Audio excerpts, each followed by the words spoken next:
Welcome back to Off Ball Takes. This is your host, your RB Laws, and this is your co-host. For Wells. We appreciate all the support on all the content we've been putting out. The NBA Finals are here, and Game One was a game, all right. On Thursday we did a live stream recapping the game. So if you want our spur of the moment thoughts, please go and check that out. The video is up. It was a little janky because we had a little bit of a surprise. We had a couple of special guests from the Miami Heat Zone and Miami Heat Network podcast. Shout out to them. They kind of showed up in an impromptu way, but it was great. They added a lot of content. They added, their 2 cents on the NBA Finals Game One, along with ours. So please, go check out that video. We wanted to shout out, them as well. We will leave the link to both of their videos in the description, their channels, whatever the case may be. So it'll be in the description of this video. And we do have a comment, and a discussion to kind of touch on before we really get down to the nitty gritty of Game One of the NBA Finals. From our short regarding the NBA draft, it was a good short, I think, and it sparked a lot of conversation across multiple platforms, which is awesome. I think that's something that we always want to see.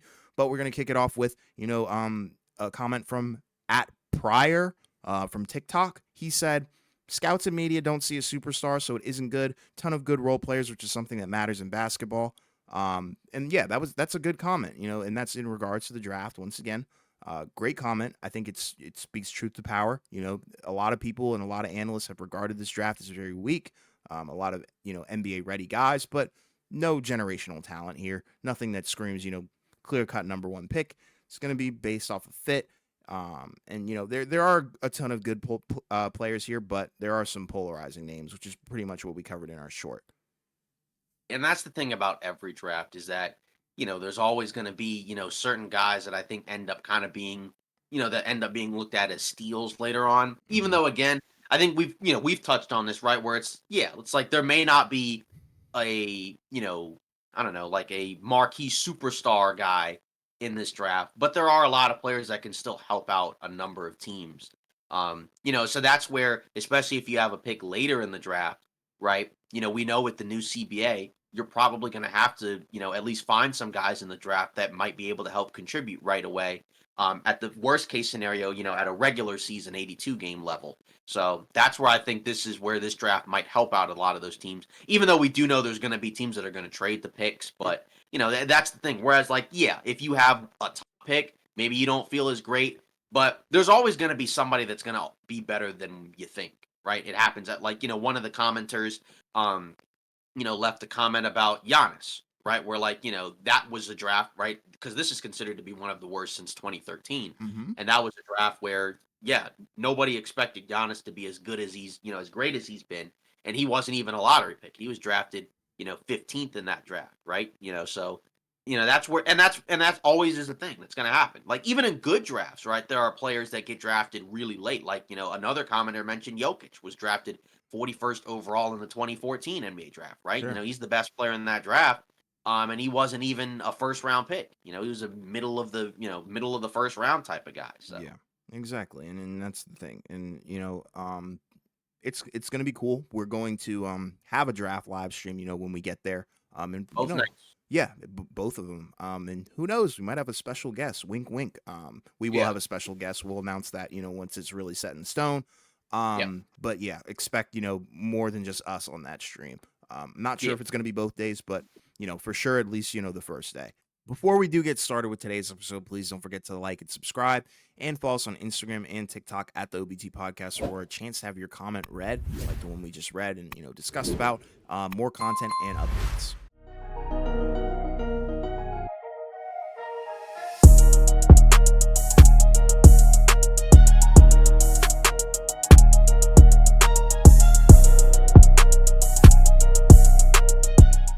Yep. So obviously, let's get into game one Yeah, of the let's NBA do it. Finals. In the books, Mm-hmm. Boston went 107-89, Yep. right? And it's funny, you thought the Celtics would win game one, Mm-hmm. that it'd be a statement win. I don't think either of us thought it would be a blowout in either direction, No. but it was. The Celtics ended up winning by 18, but they were up by as much as 29, I believe, Mm-hmm. at one point in the game. Right? Obviously, the Mavs made a run in the third, cut it down to 8, but for the most part, this was a Celtics, you know, I don't know if masterclass is the right word, but the Celtics, for the most part, kind of beat the Mavs on both ends of the floor. Hmm. You look at what the Celtics were able to do. Obviously Porzingis in his first game back since the first round against game two against the Miami Heat. He had 20 points, 6 rebounds, 3 blocks, 2 of 4 from three. Yep. And you saw his impact immediately on both ends of the floor, right? The fact that he can, shoot from 30 feet out, he can post you up around the basket and score on the inside, so if you put a smaller guy on him, he's going to take advantage. Obviously, he can roll to the rim with some force. And he can also defend. He can, alter shots, block shots. He's been great for the Celtics all year. And you saw in this game why he's so important to their title odds because when he was out there, the Celtics were really good. Obviously, his plus minus is a little bit lower than some of these other guys, but plus minus doesn't always tell the story. You could feel his positive impact when he was out there.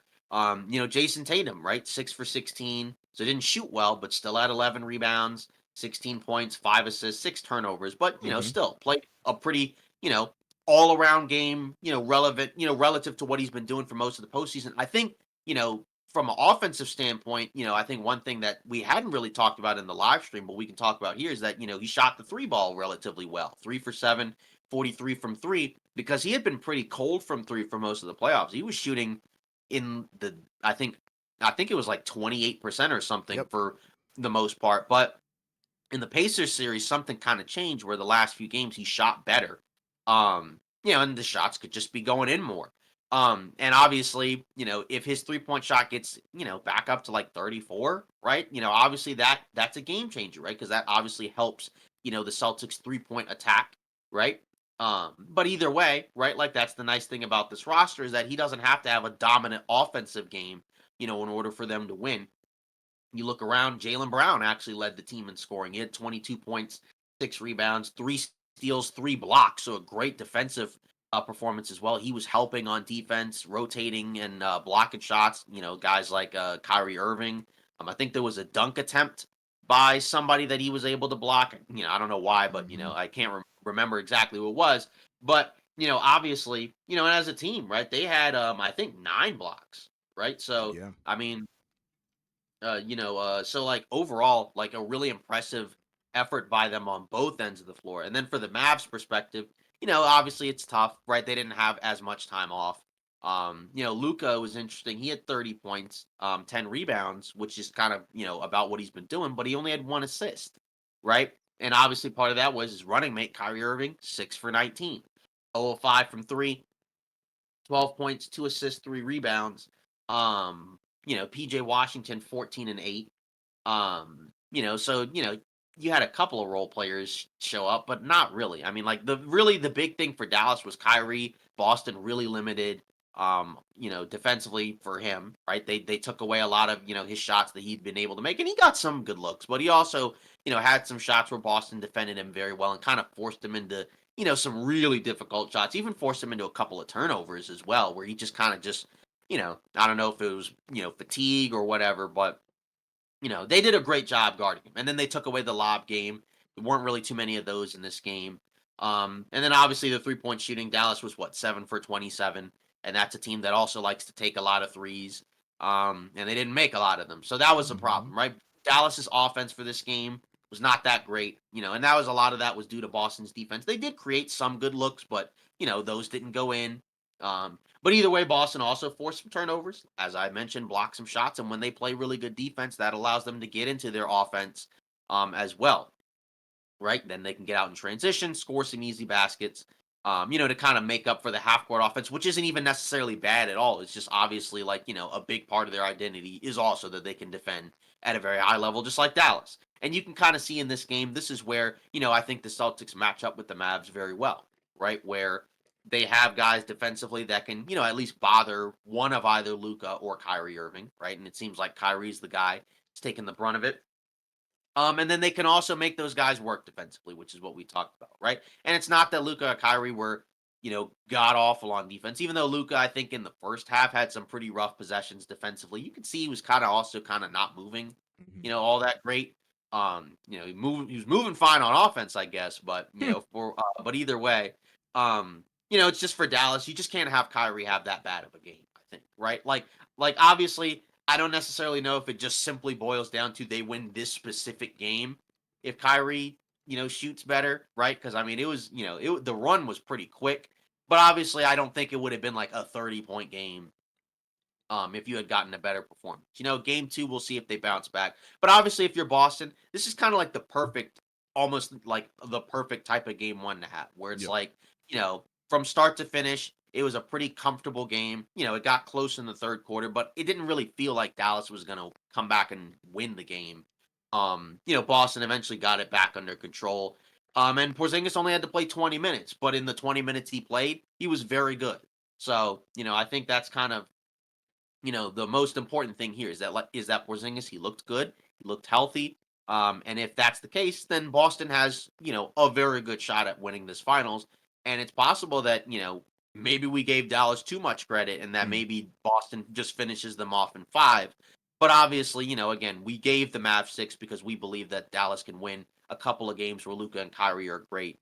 But obviously that has to be how Dallas wins. They cannot have a game where, one of them is fine and then the other is horrible, right? They both have to, I think, be really good. Because even like with Luca, I wouldn't say this was like one of his best games. Obviously this was his first finals game, and it wasn't like he was bad. He didn't shoot very well in the first half, but we know he can be better. But also at the same time, again, one assist is a lot of that was because a lot of guys missed some shots that they were making for most of the playoffs. So we'll see if they bounce back, but also having somebody off the bench that could kind of give you something would help as well, right? Like Lively was in foul trouble. He had 5 fouls, so couldn't really get much out of that. And a lot of those were kind of like senseless fouls. And some of it was like Brown baited him, but also like, it's something where like hopefully he gets more comfortable over time. Sure. And then Kleba, right, didn't really give you much of anything. But I mean, again, it's hard to say that anybody for Dallas really played that well, given that they were down by so much for most of the game. Yeah, agreed. I agree with pretty much every point that you hit on. I want to start with Dallas and their lack of depth. That clearly hurt them in this game. You can kind of see a little bit of the I would say inexperience because I think with the Celtics they have a bunch of players that have been here before, or at least in this realm of sorts. You have Al Horford, Drew Holiday, Jason Tatum, Jalen Brown. Like all these guys have been here before, pretty much. And this is Dallas's first go around with this. You have a bunch of guys coming from maybe some horrible situations where, they're not seeing playoff action at all. And for them to be in the finals is great. That's awesome. Hmm. And, you have other guys where it's like, you're not really getting a whole lot from them. Like, Maxi Kleber, like, he was out there for 20 minutes, didn't really do much of anything. And he hasn't really, I don't think he's been, fairly healthy at all. And, we talked about, Tim Hardaway Jr. on the live stream and, his lack of impact and his lack of minutes, really. You Hmm. look at Lively, he was out there, but didn't really do too much. Pretty much almost fouled out. Josh Green, you don't have a lot going for you versus Boston, where you have a solid rotation. And Porzingis coming off the bench was a huge help. Um, Hmm. and we talked about it on the Miami Heat zone, or not. We talked about it with the Miami Heat zone guys and the Miami Heat Network guy. I think it was specifically Trent from Miami Heat Network. He was talking about Dallas isn't necessarily a game one team, which is true. That's kind of been the pattern throughout the Right. playoffs. They only won the Minnesota game one. I think that was the only game one that they actually came out Yeah. and And won. even that one, you didn't really know until like, the crunch time. Sure, and that was due to Luca, taking over pretty much. And we the last time we said this, first to four or whatever, that was with the Suns, and that didn't end too well. But at the same time, it's first to four. I think like I said, or like you said, statement win from Boston. This is what you would want to see, but um, you know, I don't think it writes the narrative for the entire series as a whole. It definitely, Right. shows you what Boston is capable of, and that's the point. Yeah. But it's still anybody's series at this point. That's why I think Dallas is going to come in a little bit hotter. They're going to show up, and I think they're probably going to steal game two. I think that's kind of been their recipe for success. I think it'll Mhm. continue. At the end of the day, I still have Boston, and Yeah. continuing to talk about Boston. Porzingis coming off the bench, that helps, and then Al Horford being out there, still being able to hit threes. It's awesome. They're still able to run that 5 out offense no matter And still who's on the defend. exactly. He does a lot.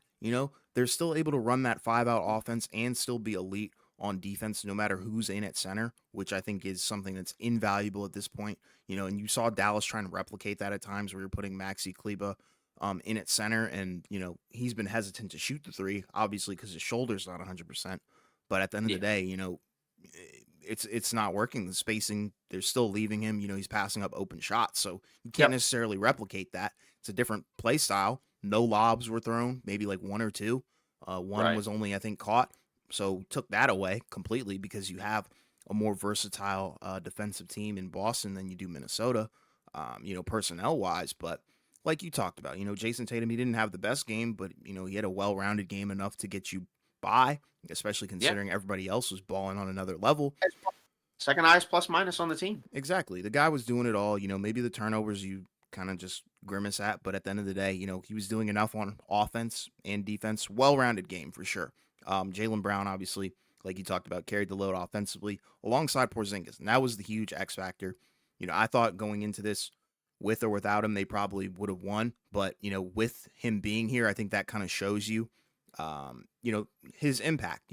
Dallas hasn't really faced a center as versatile as Porzingis. Maybe you could say like Towns is like the closest thing, Chet maybe, but at the same time, it's a little bit different because Towns is playing next to Gobert, where it feels kind of clunky at times, and he's kind of forced to pass to Gobert and feed him versus taking over entirely. And when he does take over, it's pretty much all perimeter oriented. Then you have Chet with the lack of experience, him being a rookie. Porzingis And light potentially yeah, and Porzingis can attack the mismatches better than those two guys for because sure. he can post up on a smaller guy, and you can feel pretty comfortable about him being able to score. Whereas like Gobert, you don't really know, and then even Towns, like you don't really because he doesn't do as much post stuff anymore, even though he used to. Yeah, And like you said, I don't know if that's just because he's at the four next to Gobert I think or so. Yeah. whatever. And then obviously Chet, he just isn't there yet. He's just not, he's not in his, he's not even close to whatever his final form. No. This was basically his first year. Yeah. So Exactly. And it's like, and Porzingis having the unlimited range, and that just kind of extends and enhances the 5-out offense, which I think is something that Dallas is going to struggle with because you can't leave anybody. Drew Holiday, he hits at an efficient rate.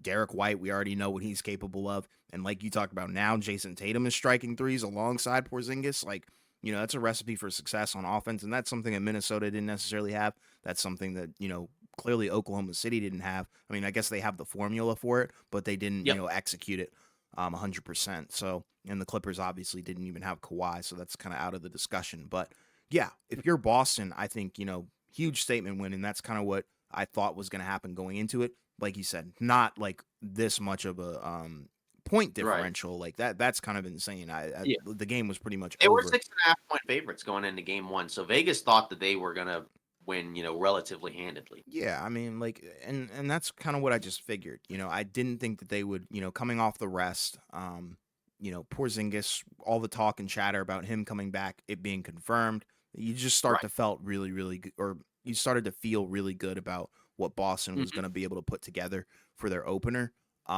It's just, can they continue the trend? We've seen them go up in series, and they haven't really responded well to sometimes being up, or responded to being well when they're down as well. But to be fair, that's kind of talking on two guys, maybe three, because now it's a completely different roster than years past. So still, you have the Yeah. same duo in Tatum and Brown, who have arguably gotten better, for sure. But it's all going to come down to what does Dallas look like in the next game? Because like Yeah. you talked about, if Kyrie balls out, then I think it's a different situation. Because you even talked about it, and everybody else is talking about it in the live stream. Like if Kyrie and Luca are balling out, I think everybody will tend to feed off of that. Versus where it's kind of like the Luca show. All right, well, we kind of just sit back and we attempt to make our shots. Versus like we're actually, we've got our head in the game. And as much as basketball is a physically gifting sport and stuff like that, it's also like a mental sport as well. Because you feed off the energy of your teammates, and the energy wasn't there from Kyrie for sure. So, to see one of your leaders not really stepping up, I think that definitely hurt the Mavs. But at the end of the day, huge punch thrown by Boston, and that's what you Yeah. want to see, I think, if you're a Boston Kyrie, fan or a Celtic guy. Kyrie had the worst plus minus on, the team. So Mm-hmm. that kind of lets you know that he had and sometimes, like, again, to be fair, like, with plus minuses, I've said many times, it doesn't always tell the whole story. Hmm. But I think you can look at his numbers, you can look at the plus minus, and if you watch the game, you can tell he was not very good in Yeah. this game.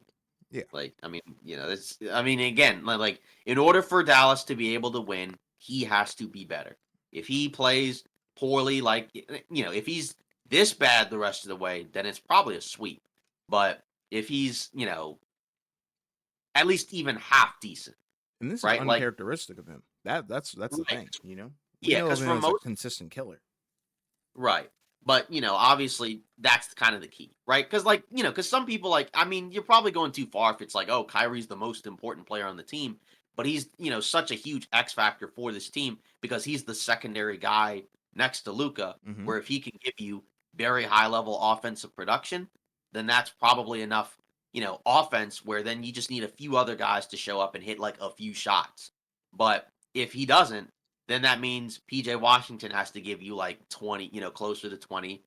Derrick Jones Jr., because that's kind of what happened against the Thunder, right? Where Hmm. like they actually did a decent job on both Luca and Kyrie at different points, right? But then they got killed by the other guys. They were getting killed by PJ Washington and Derrick Jones Jr., Hmm. right? Whereas, this time around, right, they took out Kyrie, they limited Luca in terms of his passing playmaking, and then you got really nothing out of most almost any of the role players for the most part. So I mean, like Jaden Hardy was like their third leading scorer, and most of that I think was in crunch time, right? So Yeah. I mean, like not crunch time, garbage time. Yeah. Excuse me, Garbage time, man. garbage time. So Yeah, there yeah, wasn't so crunch time for this game. Oh my yeah, goodness. right. So I mean, I guess the question is, what can Dallas do adjustments wise? I mean, I think a lot of it's gonna have to be just Kyrie's gonna have to be better. Yep, that's I number one. think that's where you start because I think once you do that, then the offense probably comes easier, and then the defense probably comes easier because offense and defense are linked. Hmm. Um, but I guess like in terms of actual, I don't know schemes, or X's and O's adjustments. Like, is there anything that you see that you think Dallas should probably do? Because I mean, I feel like a lot of it was Boston, like being able to take away a lot of what Dallas does best. I guess the question is there a way for Dallas to be able to counter so that way we can see more lobs or that way we can see more, high quality corner threes or, just, a better Kyrie game or whatever.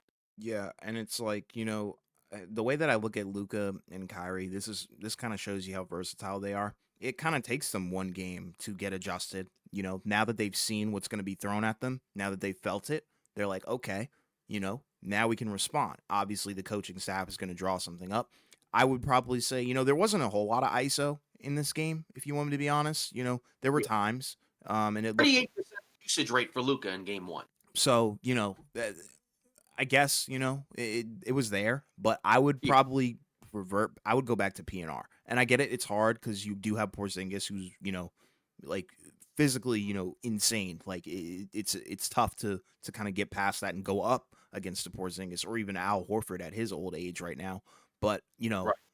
you have some weapons that I think could be useful. Now you can't necessarily, take the Minnesota approach where you're, just throwing up lobs every time. I don't think that's going to work, As good of a defender as Rudy Gobert is, or was during that series, I guess at times, it's different compared to what Porzingis is able to do. He's more physically active. You can tell Yep. he's faster. The More wingspan is athletic. exactly the wingspan is there for sure. There's just a lot going for Porzingis, I think, in this series compared to what Gobert had to go up against, and that kind of just shows you how strong and overpowered this Boston Celtics team is, especially if Porzingis is coming off the bench and doing stuff like that. But in terms of adjustments, I want to see Kyrie with the ball in his hands a little bit more. I would say, Okay. cool. Luca's putting up 26 shots. Like I don't have a problem with that at all. Right. Um, but and I, Especially in a game where nobody else could really hit a exactly, shot. and I get it. You do have to give PJ Washington the shots, like especially if he's wide open in the corner, or if he's got the midi or something. If he's open, I think he should be taking shots because he's probably the third most likely guy to go off in the starting lineup. But yeah, I would probably say a little bit more Kyrie Irving usage, in terms of maybe some pick and roll. See what he can do. Let him kind of be a creator as well. Um, because I think that's kind of a recipe for success. When they're kind Mhm. of doing this 1-2 punch thing, I think that's the best option versus when it's like, okay, Luka's in trouble, give it to Kyrie, vice versa. Mhm. If Kyrie's in trouble, give it to Luka, which has worked at times. But I think during this series, you're going to see, the defensive prowess of the Boston Celtics, where they all of their starters are great defenders, in their respective positions where they are in the court. So it's a little bit different. But try and hunt the mismatch, and I know that's kind of hard to do considering Drew Holiday can bang down low with the big boys somehow. Derek White as well, one of the best shot blocking guards in the game. It's tough, and that's what they bring to the table, and that's a tough mountain to climb. I think Dallas can do it. There's a recipe for them to do it. It's just kind of Right. everybody has to show up and execute, because I think there were some things that I liked, but at the same time, the effort wasn't there defensively, and I think defensively you might have a bigger problem, um, because they couldn't really get anything. They couldn't stop the bleeding. Right. Once the wound was kind of open, like the blood just kept coming out, and there Yeah. was nothing they could do. They tried going small, like I said, to match the 5 out, and then I think Mhm. that ended with Maxi Kleba literally getting dunked on by Jason Tatum. Like there were a lot Yeah. of times where you saw the Celtics doing what they do best, obviously hitting the three, hunting the Mhm. three, but then also going into the paint and getting the easy buckets. Jalen Brown had a bunch of emphatic dunks, Tatum as well. Even, Porzingis. They just attacked and took the simple way out. And I don't think, if you're Dallas, you can really give them those kinds of buckets for free. And I get it, it's hard. You have Gafford, who's an athletic big. He's a little undersized. So, and also keep in mind, Gafford and Porzingis played on the same team. Um, Yeah. and they probably know each other inside out. And I think, Porzingis knows he can take on Gafford at times.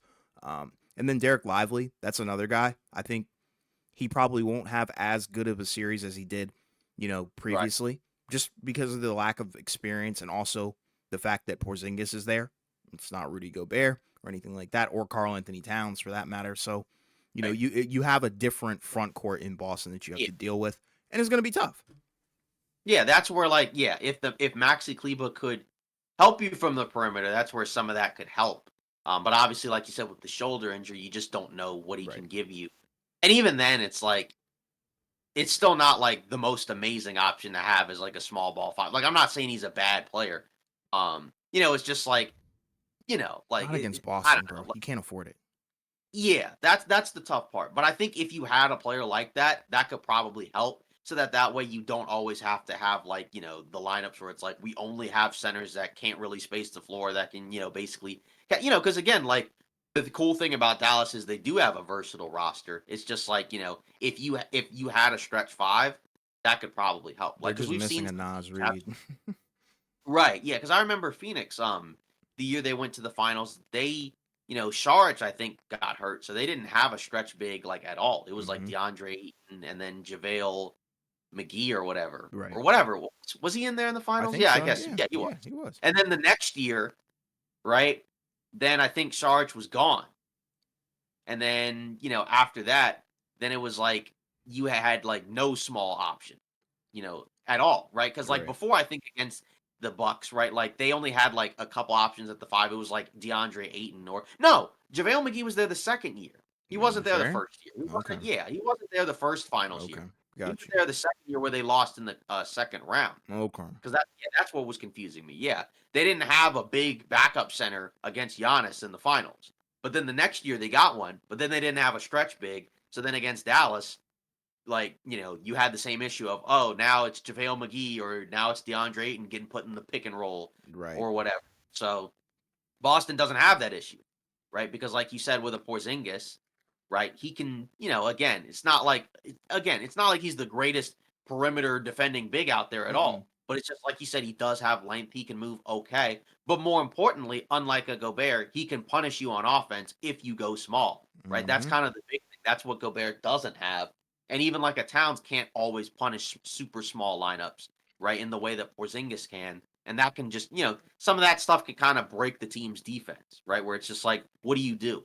Like if and whenever Porzingis is put back in the starting five, like what do you do if you're Dallas? Because it's like, can you trust that Gafford can go all the way out on the perimeter and close out? Like, probably not. But then if you're saying, like, we can counter by having, Derek Jones Jr. or PJ Washington guard him, it's like, great. Well, then that means he can just post up and score over a smaller player. So, and then that also means you don't have like an ideal defender for Tatum or Brown, so that opens up some other issues as well. So, I don't know if there's a ton of scheme adjustments that Dallas might be able to do. I think some of it may just come down to some guys might just have to play better. Sure. It's the question is like and you kind of already talked about it. Like if you're Kyrie, what can you do against this Celtics defense, right? Work Because your again, like magic, bro. yeah, 'cause he took 19 shots, so it wasn't like it was a scenario where he just couldn't get off any shots. But a lot of his shots, we know not all of them, but many of them were some tougher shots. And again, like the travel, couple of weird turnovers. I think some of that was kind of the Boston Celtics defense was a little bit different than what they would have faced in the previous rounds, right? Agreed. Yeah, Yeah, because it's and like, also the you offensive firepower as well, because yeah. the other teams didn't have this offensive firepower. Yeah, and we talked about it. Like Boston has that rotation where you see multiple guys, switching on and off Kyrie. Like it doesn't really matter who you put on them as long as it's really not, Porzingis or Al Horford. All those guys can potentially hold their own at times against Kyrie, depending on where Kyrie is on the court, obviously. But that wasn't kind of really the case in Minnesota. Same with like Luca. We Yeah, already saw Gobert. When you put Gobert on Luca, even Anthony Edwards on Luca at times, it's like we don't want that. Dallas wants yeah, that matchup, but Minnesota wouldn't want that. But with Boston, right. it's like they're kind of baiting him. If you want me to be real, like they're baiting him. They're playing mental games, switching, um, keeping fresh legs on him, which is something that Minnesota wasn't really able to do against Kyrie or Luca. And I think that's going to be a challenge that they're just going to have to, you know, face the brunt of because I mean, there's not Yeah, really much you can do considering your roster. It's not like you can just sign guys or bring people out of nowhere. This yeah, is the roster that you have, um, yeah. and you don't want to bring in a Dwight Powell or Maxi Kleba, in my opinion, just to be able to stretch the floor. Like y'all have to make it work. Yeah, You have can to. Powell even shoot? I used to be able to, but probably not Gotcha. anymore. But Yeah, PJ Washington, like you got to pray that that guy hits his shots. Honestly, same with Derek Jones Jr. He shot 50%, but only on two threes, but 2 for 9 from the field. yeah. You got to And then really you go hope with for. a lot of his drives and dunks and, Yeah, different than shots around. Minnesota. It's different, Yeah, and you could clearly see they tried to go with the Minnesota approach. It still looked like they were game planning for Minnesota offensively, where it's like, they got good open looks at times, but it still didn't look, peak Dallas basketball. Which I think, like I said, give them time, give them a game or two. Problem is the finals. You don't really have that luxury. You can't really afford to do that. But at the same time, it's Luca and Kyrie. Like I said, one game they kind of know what they're up against, and I think they'll yep, bounce back. yeah. I think they will bounce back. It's just again, like, I mean, that was a statement. So I guess, it's just the question is that, again, you need Kyrie to play really well, and then you need at least a couple other role players, right? I Hmm. think that like if you got, a better game from Kyrie and Derek Jones Jr., which again sounds kind of cherry picking, then again, like I don't necessarily know if I would say they win, but like, it would be a lot Respectable. closer, right? It might be more likely. Like in game two, if you get I don't know, 25 points from Kyrie. And then you get like, 12 apiece from like Washington and Derek Jones Jr. Then that Efficiently, might, yeah, efficiently, then that might be enough. But along with this a is, good defensive game too. yeah, That's another along with, key. of course, because you could have a scenario where it's like a super high scoring game and nobody can get any stops for like 3 quarters. But then, like in the last 5 minutes, maybe like Boston kind of, clamps down on defense. And then, the Mavs, take some tough shots and they don't go in. And then the Celtics get out and run. Like that type of game could happen as well. So Right. I feel like game two should be a closer game. But also, I didn't necessarily expect the Celtics to be up by 29 at one Sure. point in game. So this, it could just be that Boston may just be a better team, period. Well, Which they I mean, are. we already talked anyways. But Yeah. like, it could just be like there may not be a pathway for the Mavs to win, more than a game or so. But I think we're there gonna is. obviously, There is. I mean, I feel like yeah, as long as you have Luca, there is a way. It's just you got to right, kind of like lock in and find it, and that's yeah, why I'm like it's one game. So I'm Right. It's expecting them to switch something up. Yeah, it's just like I said, even from Boston's perspective, like, hey, Tatum could have a more efficient game. 100%. And that might and then maybe it swaps out with like maybe say like a Jalen Brown doesn't have as good of a game too, but like Jason Tatum has a way more efficient game too. And then like somebody else, has like a maybe like Drew Holiday goes from like 12 to 18 or Okay. or something like that. And so that's where like again that comes from all the different options that Boston has. But I think the Mavs should bounce back and win game 2, but, you know, again, we'll just see. Kyrie has to be better. And again, like it feels weird to single out one guy. It's just like 6 of 19, is pretty rough. And I Mm, think given like Kyrie's resume, that people have given him that he's earned, right, as like a playoff performer, right? Like, that's not a great game to have. You know what I Yeah. mean? I mean, give them a chance, but at the same time, I'm looking at the Celtics too, and it's kind of funny. This is how they won in the regular season. They won by blowing out teams. Yep. And that was a concern for me. With our pick was Yep. if these games are close, I don't know how much faith I have in Boston because we've already seen it. Tatum pulls a lot of choke jobs. The Celtics as a whole do as well. I can't just single out Jason Tatum. There's times where Joe Mazzulla looks like, he doesn't know what he's doing in the clutch.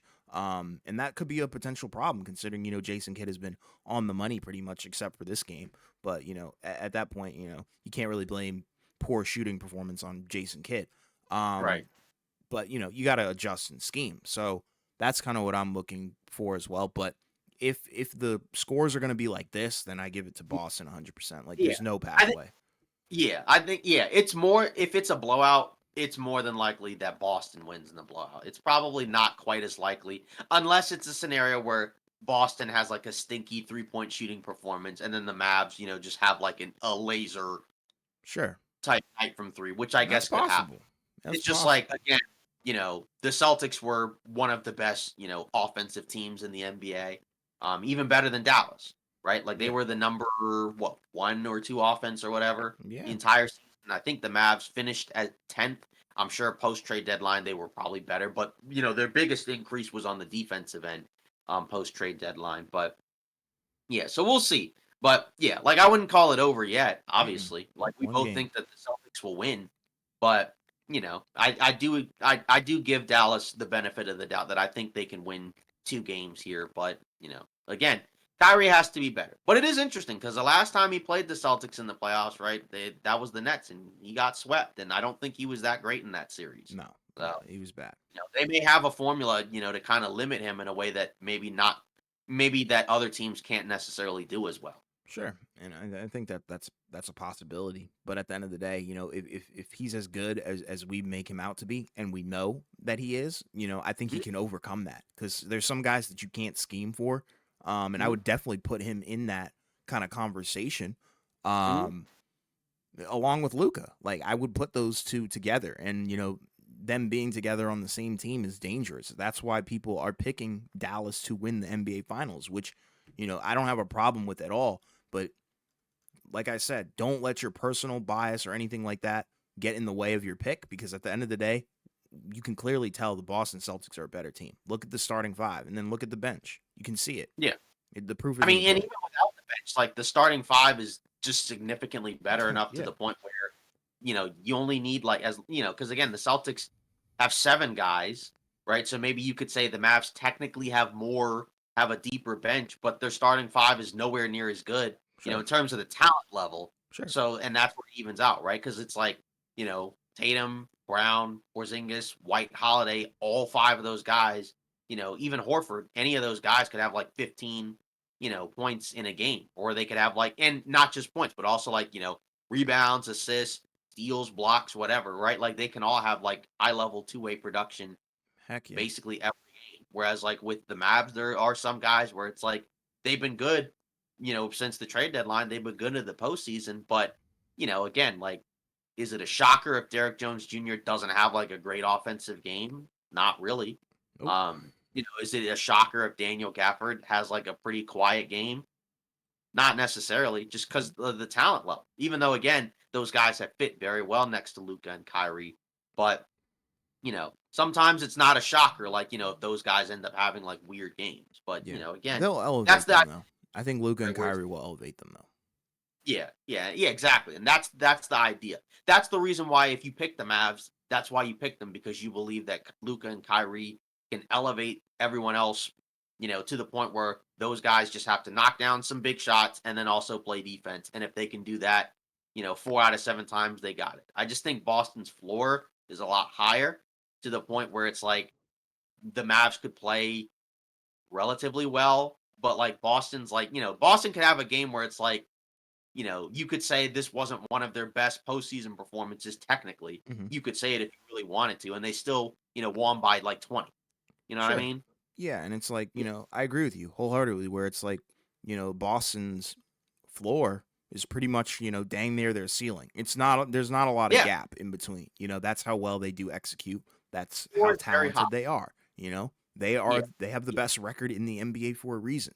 Don't Yeah. like and yeah, okay, cool. They had a cakewalk, but at the end of the day, they did it flawlessly, or not flawlessly, Right. but dang near flawlessly. As perfect Yeah. as can be, considering their injuries and, flub ups that would happen here and there in terms of some inconsistencies, but they got the Yeah. job done. It's not like we were talking about crazy, game sevens in all these rounds, Yeah.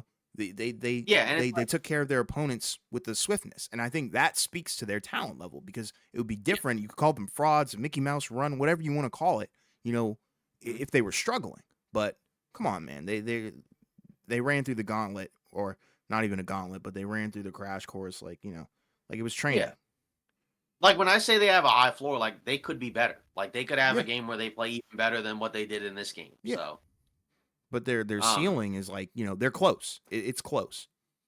yeah, clearly their ceiling is a championship team because they're only 3 wins away, at this point, Yeah, right? and we've seen them So, here before, and that's why we thought that their moves were the best ones, yeah, in the NBA. And I think it was Brad Stevens who won Executive of the Year, right? yeah, Yeah, exactly. And he won it for that like I said, reason. Look at the I'm team. not taking a victory lap because I changed my pick, but my Sure. preseason pick was the Celtics. I mean, So, yeah, like it makes sense, considering everything that they did in the offseason, what they were going to look like, and what they had. They had the building blocks. They were able to retool the majority of their mhm, roster while also keeping their core. I don't yeah, that's a crazy feat. And I know it added sounds more. like I'm glazing, but Yeah, they added more talent while keeping the core guys the most important players on the team. They yeah. added more talent. Yeah, you went all in, you increased your championship window. And it's awesome, for basketball. Not necessarily if you're, like a Laker fan or a Celtics hater. Yeah, like Oh, I'm not happy yeah. about it. I'm not happy Right, about it. Like I'm not a Celtics fan. Like I hate right. them with all my guts, but at the end of the day, you got to be real. Yeah, Yeah, you do. that's how I feel about it. Yeah, yeah, exactly. So, congrats, Mark Wahlberg. You guys have almost, you're 3 wins away from, another NBA title. Yes, sir. Um, so, congrats, I guess. Yeah. So yeah, so I mean, we already talked about game two, right? I think we both feel like Dallas should win that game, but of Mhm. course, Boston could just go in there and just blow them out again because we've Mhm. seen them do it, in several games this postseason, right? Obviously, the Indiana ones were close, but again, each team, each matchup is different, right? Like Indiana offensively is a different team compared to Dallas, right? Even though Dallas is a better defensive team, right? Indiana's offense was, very, very good. But Yeah. and then obviously the Heat, you know, different team. And then what I don't know, Cleveland, right? Yeah, Mhm. that was yeah, then it's like, different team as well. But Boston's Hurt. also a different tier of team too. So Yeah. Yeah, yeah, that's how I feel. The Boston's in their own tier right now in right. the East. So yeah. So now I guess, now that we've covered game one of the finals, game two thoughts. I guess now we got to kind of go into some of this other stuff that's been going on, around the league as Yeah. well, right? So, guess we'll start with the Lakers stuff, right? Which was kind of the topic that, you know, I guess kind of took over the discourse during the earlier part of the day. Mhm. Um, right? Woj at 6 a.m. basically, right, broke the news about the Lakers, you know, the real target all along was Dan Hurley, right? Coaching, UConn, right? Obviously back-to-back champions in college. Um, Very unexpected, right? I don't think we expected this at all, right? You had the thing from Shams the other day, right? So it was like less than 12 hours before Woj put this out.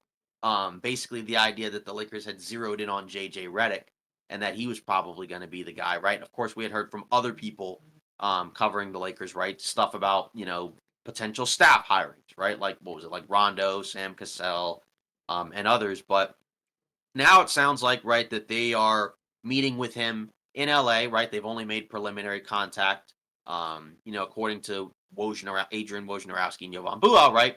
Obviously, so it's not settled yet, but this seems to be like the guy that they want, right? They've talked um, about the idea of him being able to kind of come in and coach the team now, but also kind of coach the team through the future as well, right?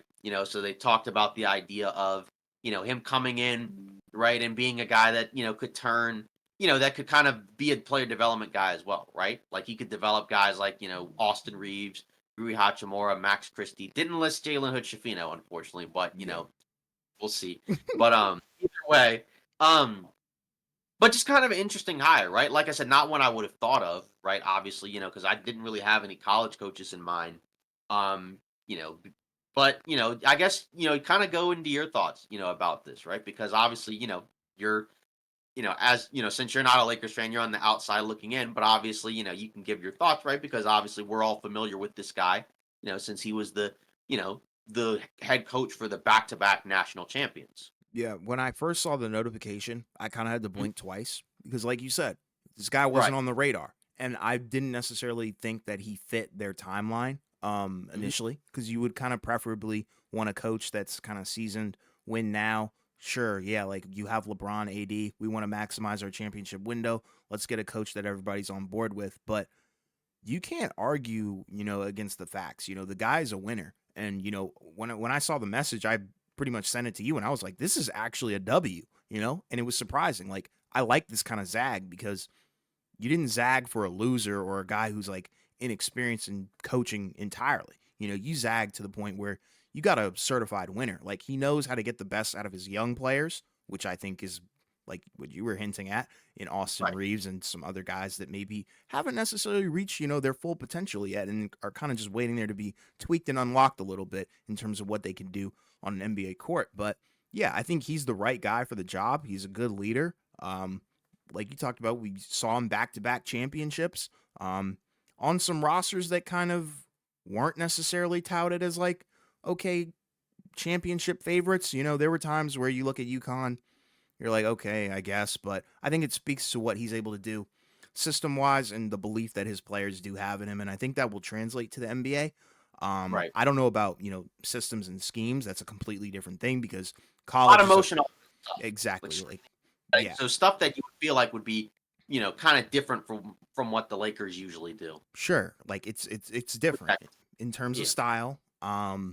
Obviously they'll tailor it, to their stars and whoever's going to be on the roster, come the start of the season potentially. But I think it's a Mhm. good hire, and I think they were hinting at, they're trying to give him a lengthy contract, which, like you were Yeah. talking about, means he's going to be there for a while. Um, Yeah. You have. and I think it's good, because we always see that one or two guys that kind of transition from college to the NBA. Mhm. And sometimes they work out, sometimes they don't. But I think this is a safe play. And I think, they Right. used the JJ Redick thing potentially as a Trojan horse, to mask what they were really doing. Albeit I don't think it was all that necessary. If they wanted Hurley, they should have just kind of announced that and talked about it. But, I'm surprised they're able to keep that under wraps. that's my point. So, that I think speaks volumes. Then, I think it's an overall W though, because like I said, I just can't emphasize the fact he's a winner. He has, at least some experience on his resume. It's not like, we're dealing with, a guy who's kind of like aging out. I think he's kind of Mhm. aging in, which is Right. awesome.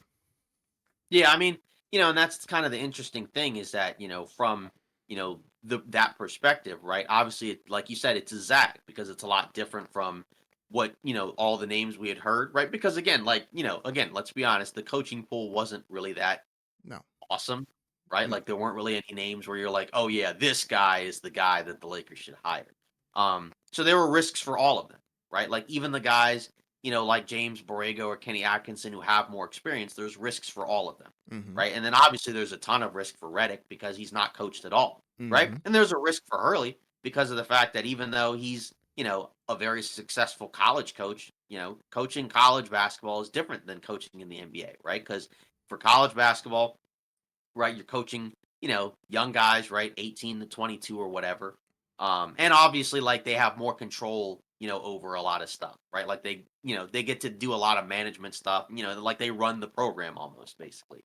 Yeah. But, in the NBA, you don't have as much say or control, right? Yeah. Not that they have no say over the roster, right? But it's a lot different. And Yeah. you're also, coaching, and having to lead, guys that are, older and more Yeah, grown accomplished, right? men.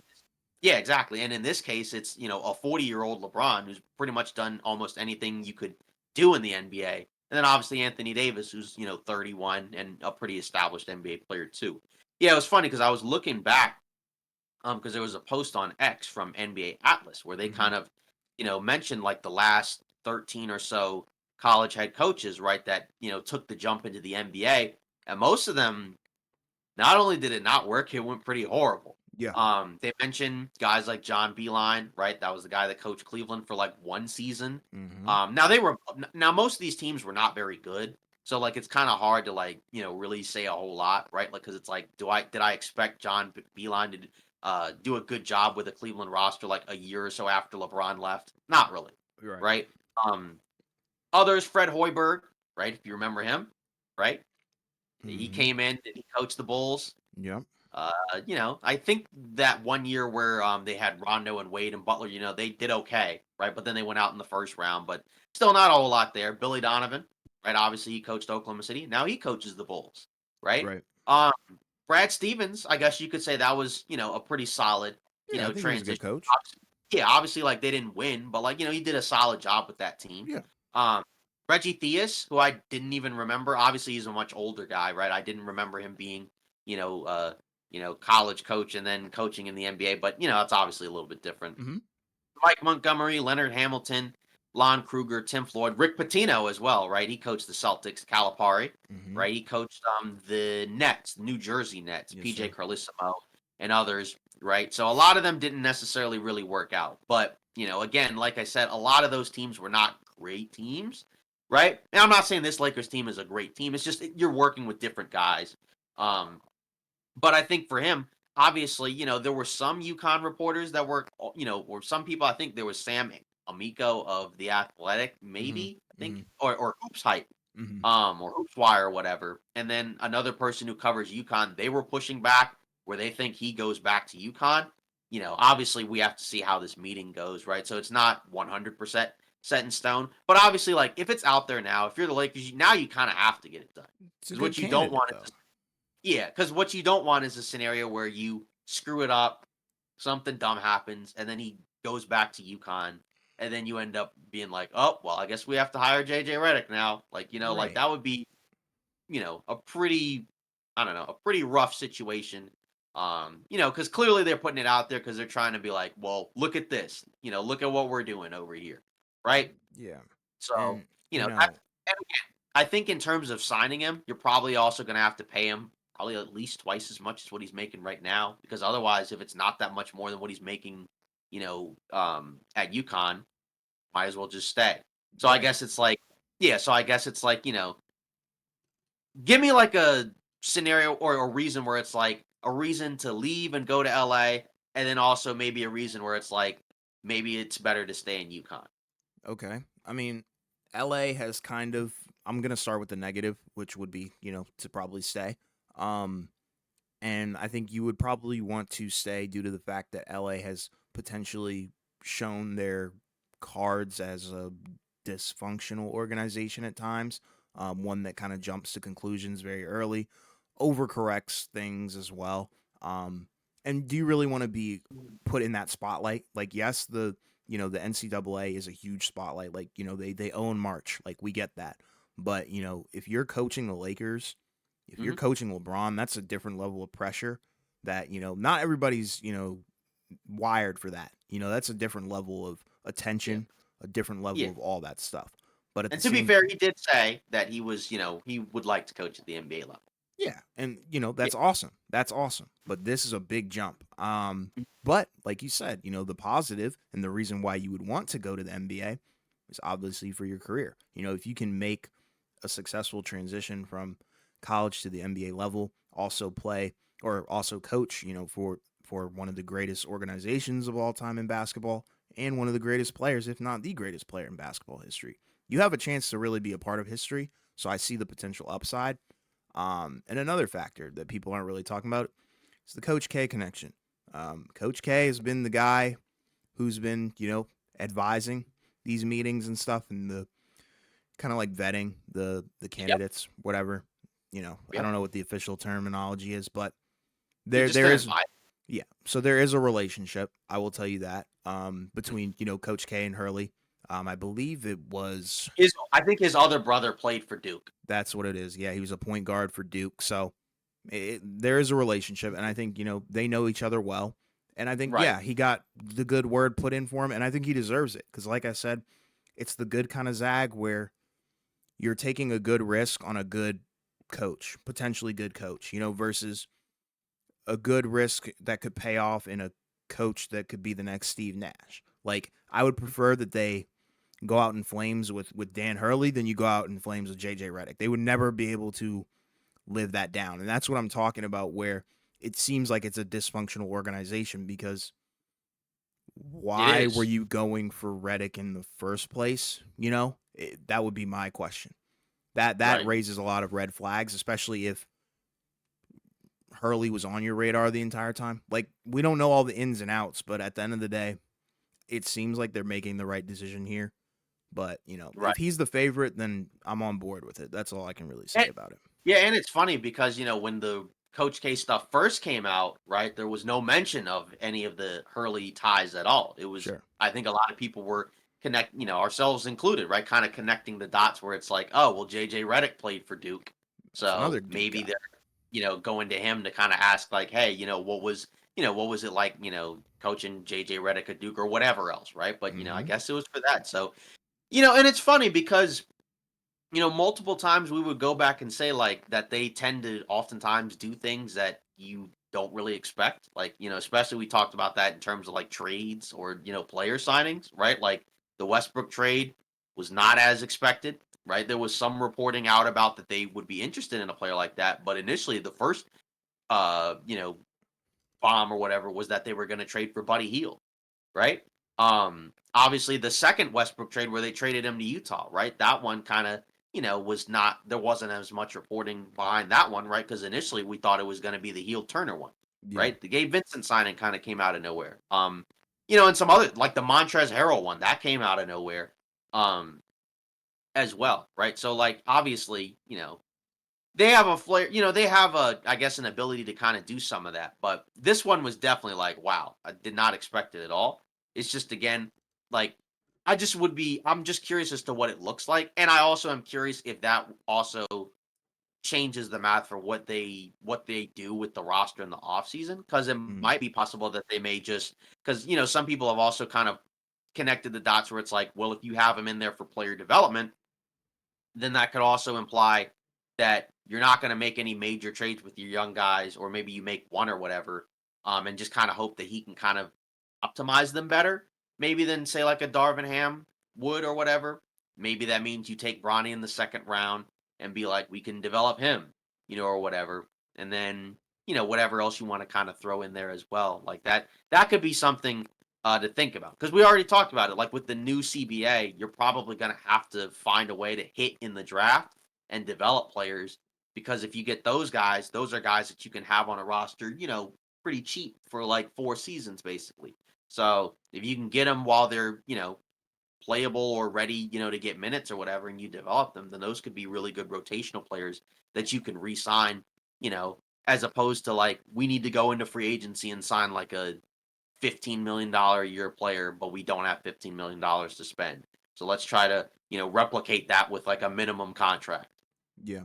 Hypothetically, this is just theory Mhm. crafting here. So, say he does get hired, as head coach. What do you Yeah. think that means for the pick? Do you think, you hope and pray that a UConn guy falls, or do you think, they move on from that pick?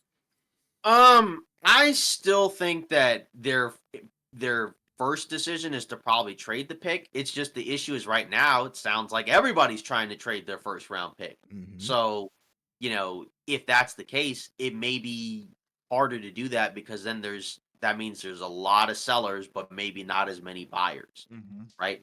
So like if you're Detroit, you're not making 8 trades to get like 8 first round, to get 8 picks in this draft. Like you're just not doing that. Right. So, I mean, you literally can anyway. So, I Hmm. mean, it's like, so I mean, so that's where I think their first inclination is to trade it. But if you don't trade it, right, then I would think you would still probably like to get somebody that's ready to play right now, but then maybe you kind of gamble that like maybe Hurley can kind of take them and maybe even optimize them even more, maybe.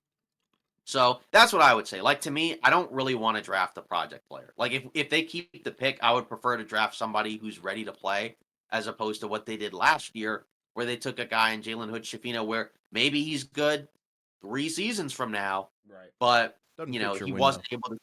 Yeah, but that doesn't fit your window, and he wasn't able to contribute right away. So it's like even if you put him in a trade right now, does he have much value? Maybe, but like I don't know. I wouldn't think so. Yeah. Um. Yeah. And I mean, I think that's all fair. Do you have any? Sorry to put you on the spot, but do you have any like UConn guys that you would potentially like to draft? Off of the championship team. I mean, I guess the question would really be, like which guys would fall all the way down to 17? Because I think, there's probably like a couple of guys that are probably like, say, like Klingon, Hmm. right? He's gonna go earlier than Yeah, we 17. lottery. Yeah, exactly. Like, like it would be cool to have like a playable big, um, that can, kind of replace what they ended up having this year. But I don't necessarily know if you're going to be able to get that, like I said, with that guy. So it's like after that, it's like we don't need any more guards. So you'd probably want to draft maybe one of the wings, but it's just like I don't know because like say like the other Yukon guard, what is his name? Stephon Castle. Castle. Yeah. Castle. Right? Like Yeah. he's another guy that's probably going to be another high pick. So like Potentially. Yeah. you're not so if it's not those 2 guys, like, I don't know, I mean, probably not too many other guys because I just think if you're the Lakers, either wing or big. I just don't think it makes much sense to take another guard when you already have a bajillion guards at this point. Fair. Yeah. Fair. All good points. I mean, But and yeah. again, it's like and some of those guards may not be there, right? Like, maybe D'Lo isn't a Laker next year. Maybe Gabe Vincent isn't a Laker next year. Who knows? Even Austin Reeves may not be a Laker next year. We don't know, Yeah. um but either way, like, I don't think you need to take another guard. Like, Okay. and especially like you just drafted one. So it's like, if he's already on the roster, so if you can't get rid of him, then you almost kind of have to hope that he can play next season. Yeah. Agreed. So, I mean, what do you think? I mean, yeah, it's a gamble to kind of hope that either of those UConn guys would fall that low. I doubt they would. This draft is not Oh, one where I would suggest trading up, obviously. Um, no. and it's tough. I think I I'm on the same boat as you, where I would preferably like to trade the pick, get a Yeah. guy, an impact guy, that's already seasoned, ready to go. Let's do it, kind of guy. But Mhm. how likely is that? Considering, like you said, everybody's trying to move on. Like you're pretty much looking at the bum teams, and trying to get the best pickings from them. Like like a guy like Kyle Kuzma. Not to say that that's like a target for the Lakers, but a guy in that tier where he's on a horrible team, but that he can put up numbers on a good team. That's Yeah. kind of how I feel about the pick. But at number 17, it's not like the best pick number. It's outside the lottery, so I think the value is kind of a little bit depreciated. But you would kind of want to look to kind of sell that to a team that's already kind of in the top 10, Yeah. maybe top 14, and they want to have a chance of getting 2 first round picks. It's just a matter of Right. what's the pricing on this pick going to be. Like, That would be my yeah. concern. Right. Because like I don't necessarily know if you can use it to get like a quote unquote starter. Like it would I think you probably could. like You'd have I to think throw in a well player, so I was gonna say you probably would have to throw in a player, yeah. but I don't think it could be like I don't think you could do like Gabe Vincent and 17 and then No, no, no, somebody's no, okay with giving no. you a starter. Like it would probably have to be like a Rui But, are the Lakers are they gonna wanna do that? Like, that's just the thing, like, I don't know. So it's like, because again, like, we just read an article about, like, "Oh, yeah, they might use the coach to develop these guys," and it's like, am I on board with that?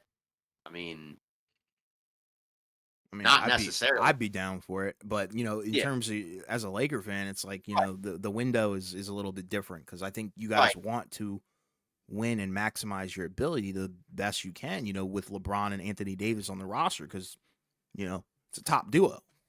Right. Yeah, it's just because that's the issue. I guess I don't know necessarily what the market is. Like you said, if you have the 17th pick, like what are you gonna get with that? Like Right. you said, you probably would need to attach a player, but then like if I'm gonna attach a player, then it's like, especially if it's like Rui who's not on like a $5 million a year deal, well then it's Hmm. like if I'm just gonna trade Rui, then I would almost want to turn that into just like two players. But then it's Sure. like, who are those guys, on whichever team, right? Like I remember I was listening to um a different Laker podcast. I think it was like Lakers Detailed, and he kind of almost came up with one where it's like Rui and 17. And I don't remember if it was like any sourcing or anything like that, but it was like Rui and 17 Hmm. for like, I think it was Charlotte, and it was like Nick Richards, Grant Williams, and I think like Trey Mann or something like that. Okay. Like something like that, like isn't terrible, right? Because it's like you're getting rotational guys. I don't necessarily know how many of them are quote unquote playable, but like something like that isn't terrible. But then Yeah. it's like it was also like Rui and 17 for like Jared Allen. And I'm like, I don't think that's realistic because No, I don't they think wouldn't go Cleveland for is that. just gonna be okay with taking back Rui Hachimura in the 17th pick for Jared Allen. Like I just No, don't think. they'd Yeah. want to And either probably do more, um, yeah. especially considering the guys that they're potentially looking to move alongside Jared Allen. So I don't think that one makes a whole lot of sense. Like that's kind of And the hoping for the best for your team. yeah, and then the third one was like Rui, I think, and 17 or something like that for like Isaiah Stewart and somebody else. And I was just like, nah, I don't like that. Oh, it was Quentin Grimes, I think. And I was like, No, that kind of spells disaster for me. I don't like that at all. right. But yeah, so like you're on the space, you're on the train of trade the pick. Yeah, Like I think I am too. It's just like I said, like my number one option is trade the pick. yeah, If you do keep the pick, then take somebody that's ready, preferably either some type of wing that can at least hit some type of open jump shot, or a big. One of those two things. You don't need to take another guard because we got too many of those already. So and it's like chances are if you trade one, they're gonna bring in another one, if I had to guess. yeah, So yeah. um, but moving on, right? Going to the rest of this, right? I guess something along the lines of Bronny James, right? Being looked at by Phoenix. What do we think of this one, right? So Phoenix has the 22nd pick, right? Hmm. So a little bit lower in the first round, right? I think both you and I believe that he will go higher than I think some project, right? Maybe not necessarily lottery, but he'll go way higher than I think 55th, right? I think he could go like a late first round pick. Um for Phoenix, does this make sense? Yeah, I think it does. Bronny. This has kind of been the sentiment around him is he plays basketball the correct way. He could play either the one or the two. He'd be very undersized at the two because I think he's only what like 6'1", 6'2". Mhm. But at the end of the day, he has the ball handle. We know that he kind of gets a little frustrated under contact, which is understandable because he's because of his frame and size and height and stuff like that. Um, but I think it's a good developmental piece. If you're Mhm. Phoenix, you kind of have to hit on everything that you possibly can because you don't really necessarily have a future. We've talked about it. You're stuck with what you've got, and you really have to hit on the draft because you can't really move on from a lot of guys. You definitely can't sign a whole lot of them. And it's funny because I saw a report like the other day. They were talking about, Phoenix was looking to move the pick, and I'm like, Mhm. okay, well, which is it? But that's kind of the name of the game around this time of the year going into the draft.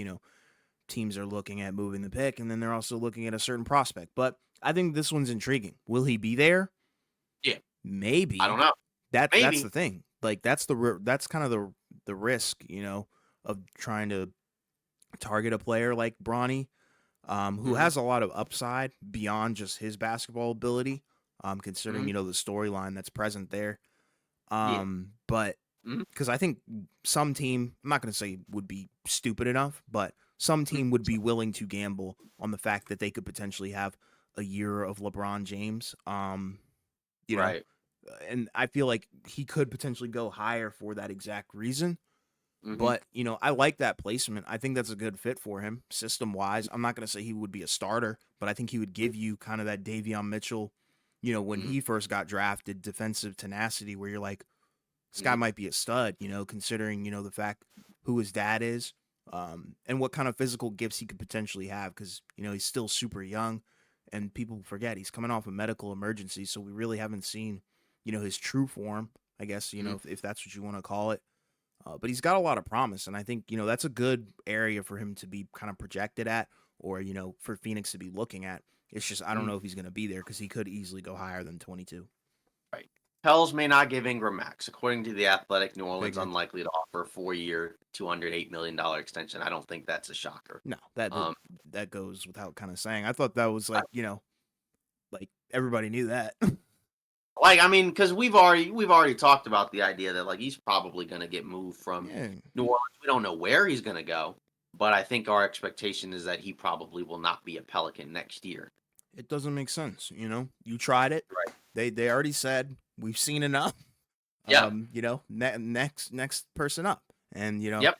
I think his value is at a point where it's not low, although it's Right. not, at its peak, because there was a time where, he was regarded as one of the better scorers in the league. He's kind of making that leap, that transition where it's like, okay, his game has matured to the point where you don't have to worry about him having like Right. too many crazy off nights, but then the injuries kind of start to pile up. So I think his Wild that. value is in the middle. Yeah. Wild that in that draft. Right. Now it's Jalen Brown that's kind of looked at as the best of those three guys, right? It And he was went Ben third, Simmons. right? Yeah, it was Ben Simmons first, it was Ingram second, and it was Jalen Brown Yeah, third, that's right? And crazy, bro. yeah, and coming out of the draft, it looked like Simmons, right, was on the upward trajectory of being the Sure. best one. Now probably gonna be Jalen Brown. Yeah. So And I've well, always liked well, I Ingram's mean, I guess game, at bro. this point it pretty much is because like Simmons has fallen off. Yeah. And Brown has already been All Star, All NBA, and Ingram hasn't been. He's been an All Star, but not All NBA, Yeah, and and it's probably won't. yeah, and I've always liked, Ingram's game. I don't know about you because, he was there when as a Yeah, I Laker, liked. And Yeah, I yeah, thought, his Laker years were where he showed a lot of promise and then when he got moved to New Orleans, you're like, okay, this is what he looks like, if he's number 1. right. And it was cool. But, I think it's run its course obviously. And I think Yeah, he'll be better on probably a different team. Just get a yeah. change I of don't. scenery. I think it'll be better for both parties. Yeah, I just don't think him and Zion fit together, No. and I think if you're gonna pay a bunch of money to your roster, you should probably pay it out to like the other guys like Trey Murphy, Yes. Herb Jones, and then Yeah. kind of figure it out from there, right? Yeah. We're assuming Valanciunas isn't coming back, so this New Orleans team will probably look different in next season, Yeah, I think right? it'll look better. Yeah, yeah, I think so too. Um, Moving on, right? Tim Connolly restructures deal. Wolves president agrees to new contract through 24-25 season with opt-out clause, according to Shams, right? So obviously that's the guy that put together the team Yes, to sir. beat the Nuggets after putting together the Nuggets, right? So obviously they went to the conference finals for the first time in 20 years, right? So successful season, even though you didn't win the chip, right? Best season in pretty much franchise history.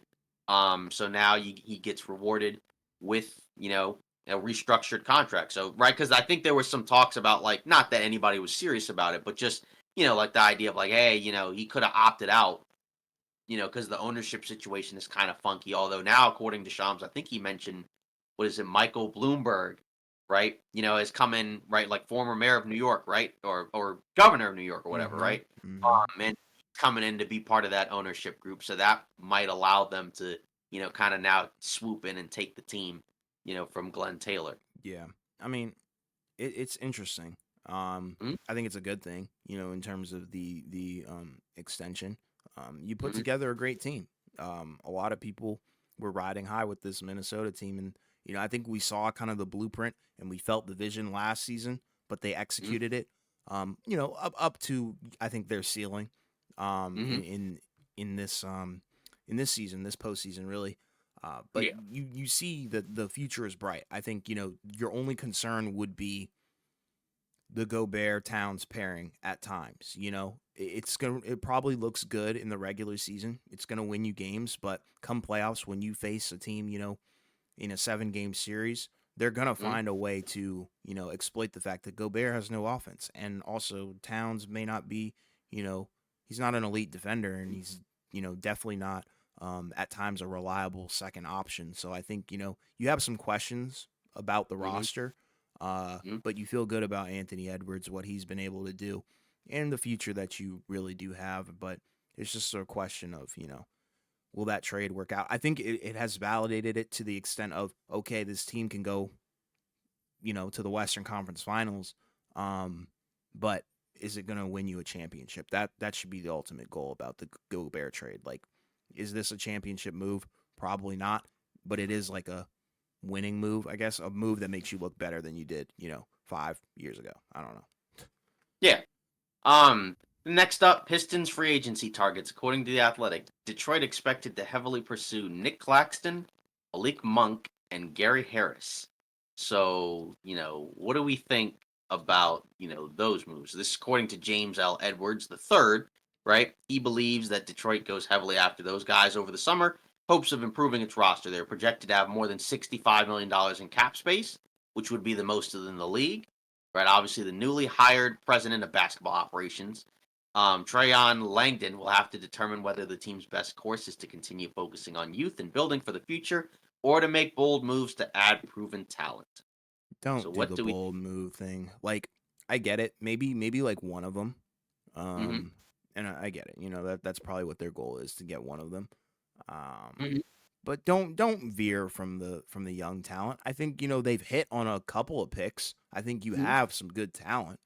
It's just Hmm. a matter of retooling it and figuring out if it's gonna work. Because long term, is it gonna work? Probably. Right, But I don't know. They have like probably the worst, but also the most unique situation of that we've seen in a long time. They're right. unlucky. They've been one of the worst teams, and then I think it was what 3 years in a row. I think they've gotten what the fifth pick. Yeah, because trying to think. So, Jaden Ivey was like, what, five? Yeah, Right? Because what was it? It was Paolo, it was Chet, it was Jabari, and then it was Murray, right? yeah, And then it was Ivy. And yeah. then obviously last season, uh it Thompson. was Asora Thompson or whatever, right? And then now they have the fifth pick again. So it So, sucks. Like, they've been unlucky in the lottery, but at the same like, the time, players themselves are good, but it's yeah, like, for being the worst team in the NBA record wise the last few seasons, to not have one number one pick is kind of rough, right? you Because could like have they had had the worst. Wemby, bro. Yeah, but it's kind of funny because like it's been a while since the team with the worst record actually got the number one pick. Yeah, So, but I guess for Detroit, I guess like maybe they're like we're going the Houston route where it's like because it's not like you have to sign those guys to like 4-year deals. Like you could sign Malik Monk and Nick Claxton and Gary Harris to like 2-year deals. Like Claxton probably just goes back to Brooklyn. that's why I'm Um like, I don't know about, like, okay, I then could understand Gary Harris, but I don't think Malik Monk's going anywhere. could he just go to or well, I don't well, the problem is that um Sacramento's not a cap space team. So that means a team like even Orlando could offer, more money to Malik Monk. Then Like go Sacramento. there. So I think Sacramento can probably only offer about what he's making right now, but the other teams could offer more. Yeah, So okay. Well, he needs to go anywhere that's not Detroit. I don't think, any of those guys should go to Detroit. Maybe Gary Harris. I think that's probably like the gonna one. right. Huh? Somebody's gonna end up having to go there because of all the cap space. That's I the know. issue. We don't I know know. who it's gonna be, but Not they're gonna Claxton though. yeah, like they're gonna throw a bunch of money at somebody for like 2 seasons, presumably. And like, like a 2-year contract is not a death sentence, right? Like No. if they gave somebody like a 4-year deal, then I would probably blow a gasket if I was a Detroit Pistons fan, Right. right? But if it's like a 2-year deal, there's not really like because it's like even with Houston, right? Like Fred Van Vliet 2-year deal, that's not a big deal. Dylan Mm-mm. Brooks 4-year deal, obviously very long contract, but at least to be fair, it goes down each year, right? Even the Landale one, right, like, sounded horrible at the time, but, like, to be fair, after the first year, none of it's really guaranteed, so it's like, that's not that Yeah. bad. Yeah. But if they give, like, a 4-year, like, big deal to, like, Tobias Harris or Miles Bridges or somebody like that, that would just be kinda weird. Like, I just don't think that makes a whole lot of sense, especially because, like you said, they do have some young guys that you gotta figure out what you got with some of those guys, but Yeah. also a lot some of those players just don't fit together, right? Like, because it's just like half of them can't shoot. So it's like, at least a couple of those guys are going to have to develop some type of jump shot. It's Mhm. like, where does James Wiseman factor into all this? Like, it's like, is he gone? Right? Like, who Yeah. knows? Like, because I doubt that they're going to use cap space to bring him back. He's probably a quote unquote casualty. He Yeah. probably ends up somewhere else, right? He Yeah. could be one. He could be, I think he could possibly be like one of those, what is it called? Second draft type guys where like, he's on a team Mhm. and it's like, oh wow, for a minimum contract, he's not that bad. Sure. So kind of like Oubre and like Yeah, or like, Malik Monk was, right? Because he Malik left Monk. Charlotte Yeah, you're right. on Yeah. a minimum contract for the Lakers, and then he ended up having a really good season. And, now he's a player that's, a really good six man on a good team, that's gonna make a lot of money, right? Yeah. So not saying that, and I'm not saying James Wiseman's the next Malik Monk, but he could be, right? Yeah, he could be prime for like a peak season, and that wouldn't surprise me. I know that'd make James Wiseman fan pretty god dang happy, huh? Yeah, exactly. So, um, so moving on, right? Already talked about, like you said, weird conflicting stuff with the Suns. Maybe they trade the pick, maybe they don't. Kind of already talked about that. Um, Raptors may trade number 31 pick, right? Toronto could field serious offers for top second round pick in the draft. That's kind of interesting. So Sam Viceni of Hmm. The Athletic reported the Raptors are in prime position with the draft moving to 2 days. Whereas, because we've talked about it, the draft's now a couple of days as opposed to just one. Hmm. So I guess it's because they'll have, I guess, the first pick in the second round. Like the whole first round would have already ended. So then they can be like, oh, we have the 31st pick. So, we'll have some time, to actually make a trade as opposed to like, on the first night from 1 to 30, right? They each have like what, like 5, 7 minutes or whatever it is. So, Yeah. I mean, again, I don't know how many people are going to value the 31st pick. I guess it depends on who's available. Like if there's a team that's like, we got to have this guy, then maybe they'll, quote unquote trade up for it or Yeah. trade, down for it or whatever. But I mean, I guess, again, it's interesting because it's not a situation we've seen before because the NBA draft has pretty much always, I think, been, as long as they've had this version of the draft, it's been, one night. Yeah.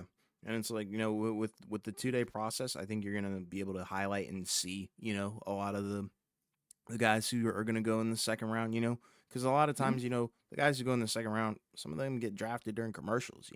Um, Yeah. and like Jokic, I think that's Yep. the most Taco famous Bell. one. He got drafted Mhm. during a Taco Bell commercial, so you never know. Like, and I think that's what they're doing it for, to kind of give some shine to these guys because I think they do deserve it. I think if you're drafted at any round, you made it to the NBA. It's awesome, but the other thing is like don't sleep on the second rounders. Sometimes teams Yep. find their guys in the second round, and they bring in these second round guys for a reason, whether it be for player development, a G League option, a backup to a backup to a backup, a reserve, whatever the case may be. They're there for a reason, whether you like it or not. So, I think it's a good thing.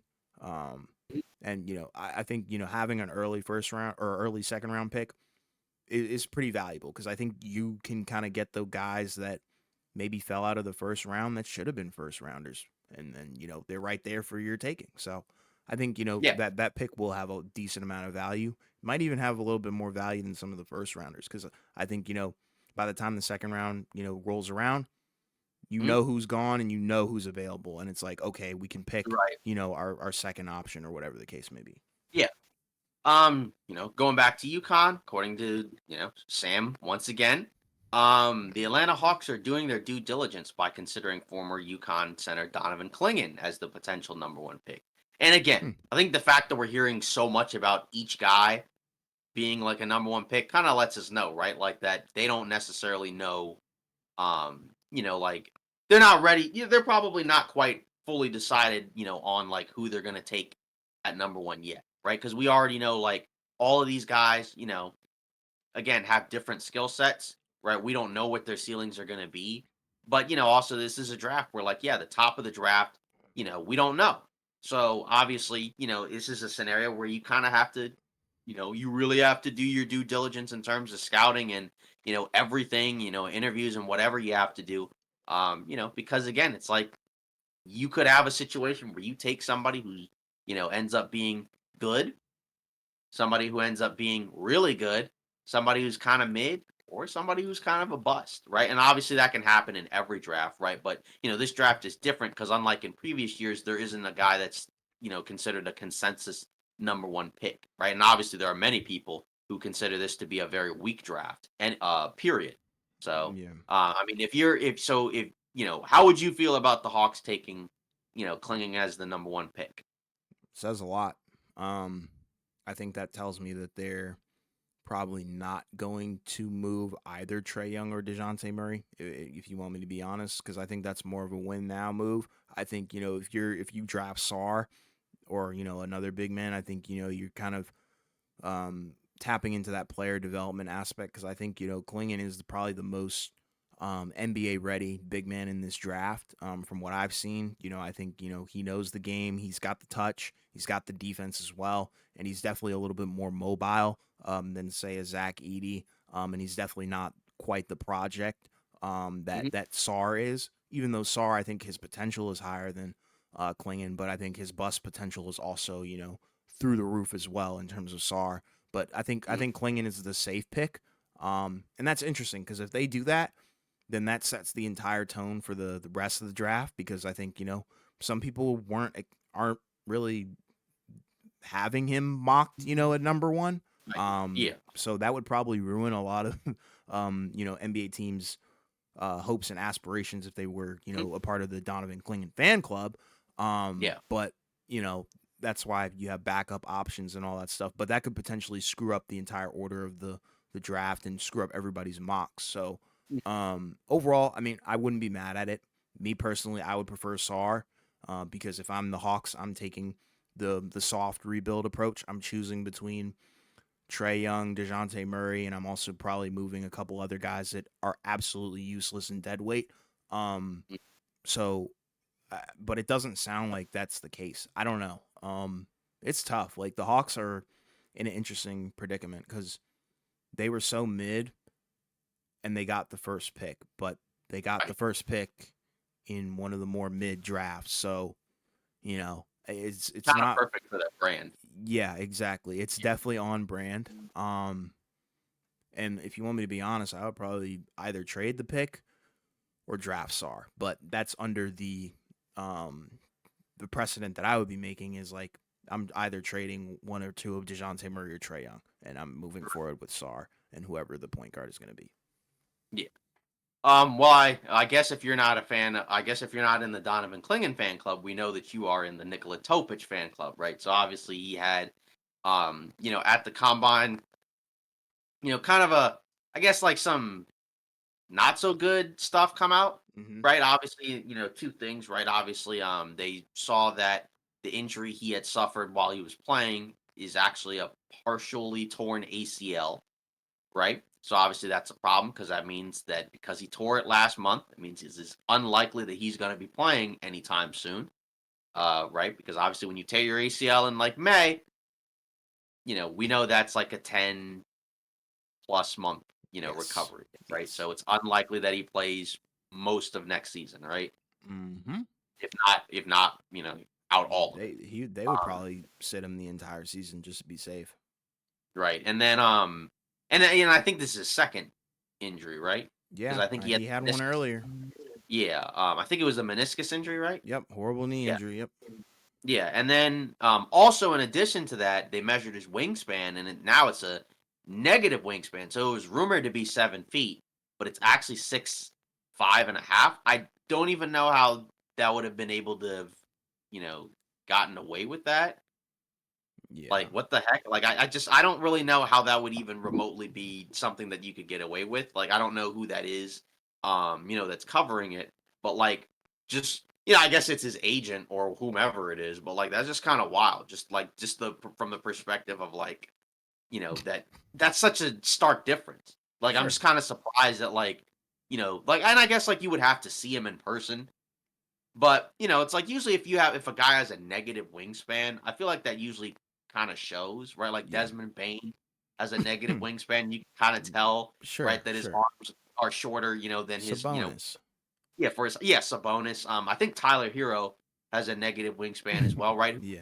The other guy that was, older now, obviously Kevin Willis, right? He was literally, people said he had T-Rex arms. Yeah. Um, so it's like, that's a pretty stark contrast. So it's like, the guy, I guess, as you've said, is a decent athlete, but can't shoot.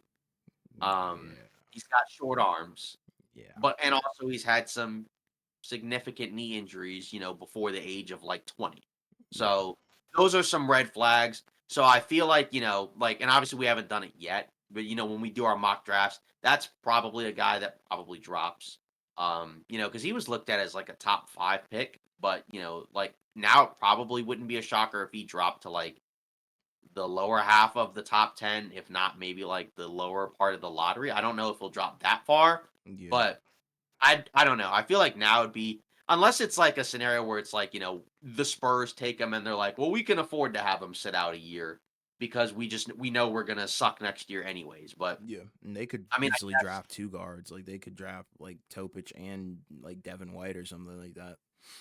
yeah, so I guess the question is which team do we think would be maybe the most likely to still take the gamble, on Topic if it, unless we just think it's the Spurs. I think Cuz it's like the I Spurs, but the yeah, guy's stock has plummeted, and I think he's one of the biggest mysteries of this entire draft class because I think, if it hits, it hits. Like, that's one of like those gamble picks where it's like, you're going to feel the adrenaline rush if, like, 4 years down the line, Nikola Topic is like, an all star or something like that. But, you're also going to feel like the crash if, the guy turns out to be a bust, which I think he's going to be. I'm not a part of that fan club at all. That is not my guy. mhm, I think there's things to like about him, but I think he's too raw. There's too many questions, and this is, adding to the repertoire of questions that we have with this guy. But somebody's going to take a risk on him just because I think, there is a lot of promise. I'm not a fan of the 3-point shot, but I think the playmaking, the speed, the ability to get downhill, mhm, it's there. He's just probably one of the rawest guys here, which isn't good per se, because I think if you're the most raw prospect in a weak mhm, draft class, I think that kind of speaks to a lot of your weaknesses. But at the same time, the guy's ceiling is like, crazy high. So I'll give it yeah, to people who are high on him. Like, I do understand the hype, but me personally, I'm not on the hype train. But I think the mhm, Spurs will probably pick him. It's just a matter of his stock. Like, do they take into account his injury history as much as other teams would, or are they like kind of like locked in, zeroed in? Like, yeah, we need this Euro backcourt mixed with Wemby. So I don't know. I don't know. Euro Shaq Kobe, I guess. Exactly. Yeah. I'm sorry. I'm tired. It's 2 a.m. Right, so Adam Silver, right before the finals, right, he was talking about a lot of different things, right? He was talking about like the Caitlin Clark stuff, he was talking about other stuff, but he was also talking about um that the league will look at possibility of expansion teams outside of US and Canada, hmm right? Now, I think, and I'm assuming you think this as well, right? That like whatever the first new expansion teams will be, probably Vegas, probably Seattle, right? And any after that, right? Maybe it's overseas, but I'd Sure. still think those are the first two. But I guess if it's overseas and it's not U.S. or Canada, what would it be? Because I feel like for some of it, it's tough because if it's too far, then I think travel would be an issue. Yeah. So the other one that I would feel like would be like not super far travel wise is probably Mexico, Yeah. I was gonna say and I probably Mexico City. They get their yeah, NBA team. they They are. already have NBA games there. So I was gonna say they have the NBA games there sometimes, and they also have a G League team there, yeah. right? So Yeah. that's probably what the next one would be. Maybe if it's an overseas team, because the other ones I just feel like the distance is a little bit, I don't know. Like, and I feel like and like they brought that up in the past anyways.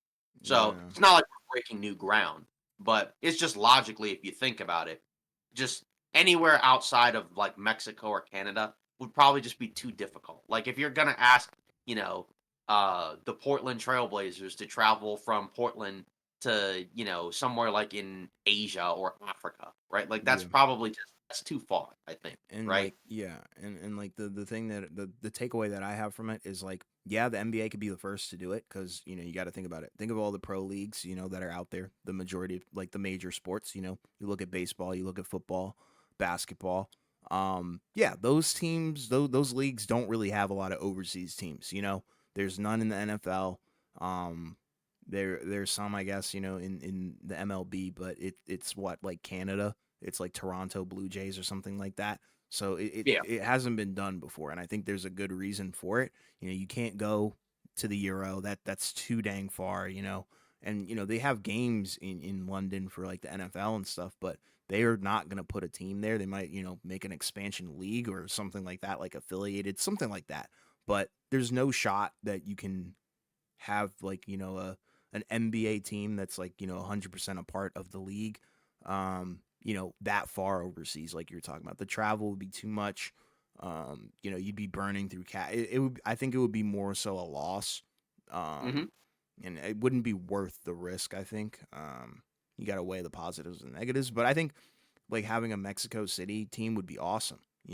I think that brings in a whole new market of people. Although it's not super close, it's close enough where they can make it work to a feasible amount. I think, but I'd be down for it. I just don't know uh, what kind of like what the plan would be. Because he's just Right. hinting at it. It's not like he's saying like, yeah, it's set in stone. We're going to Yeah. Mexico. And then finally, last but not least, so we got to talk about this media deal, this media rights deal with the NBA, right? So the National Basketball NBA Association, they are close to, according to the Wall Street Journal, finalizing a media rights deal worth a combined 76 billion over 11 years, right? So not million, not trillion, but billion, right? Which Yeah. is a lot of money. So it's with ESPN, NBC, and Amazon, right? Great. So obviously it's it's so that's expected to start up, I believe, around 2025, right? Wall Street Journal reports that ESPN's owner Disney will pay the league an average sum of 2.6 billion each year, which is the highest payment of any of the league's prospective media partners. The sum is a substantial increase from ESPN's current 1.5 billion dollar arrangement, but it will be able to air games on its direct to consumer streaming service, which is expected to launch in 2025. So obviously we know TNT. Right. I think next season is the last year of TNT. I think they're trying to get some to squeeze in a deal with the NBA as another package, right? Because obviously that, if TNT's gone, they're not going to be covering the NBA anymore. But, they may possibly get a thing, Warner Brothers Discovery may be able to get a fourth package with the NBA. That would be smaller than what it is with TNT right now. So they may not have as many games, but Hmm. you'd still be able to have TNT operate like NBA TV, um, and then it would allow them to keep inside the NBA on TNT as well, right? Which has been a hot topic of discussion. So it's interesting, right? Because obviously, the big media deal, this is what everybody's kind of been thinking and talking about, right? From the Hmm. perspective of, obviously that's what's going to get a guy like Luca to make 80 million a season, right? Or something like that. It's all intriguing because we talked about, rating stuff last year where it's like, the finals ratings, weren't super high, right? I guess it was a bounce back from some years, right? But, it's obviously they've been lower at different points. But, and then it's like nobody's talked about it in this postseason as well. And it's been a little bit of a decline, but it clearly hasn't mattered, right? Because Yeah. obviously when you get a media deal like this, right, you're still doing good, from some perspective. And like, obviously, I guess, if with all these deals, assuming streaming comes into play, like Amazon, that should help, right? Because I think there's a lot of people who, watch the NBA, but may not necessarily be watching it on cable, right? So obviously that might have something to do with because say like it's just interesting because with some of the other sports, right? Like you see the increase, right? Like say with the NFL, they've had back to back record viewership in terms of Super Bowls, right?